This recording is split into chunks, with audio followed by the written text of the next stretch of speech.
বন্ধুরা, তো তোমাদের কালকে একটা ভিডিও শেয়ার করেছিলাম আমাদের ওই রান্নাঘরটা। তো চলো তোমাদেরকে দেখাই।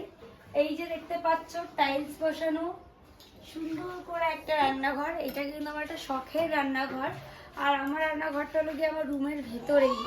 তো বাবুরা হওয়ার পরে আমার আগের ব্লগ যারা দেখেছো একদম প্রথম থেকে, তারাই জানবে যে গরমের জন্য কিন্তু আমার এই রান্নাঘরটা ওই রান্নাঘরে নিয়ে যাওয়া হয়েছে। আর ওই রান্নাঘরে কোনো টাইলস বসানো নেই। তো তোমরা বলছিলে যে তুমি কি ভাড়া থাকো?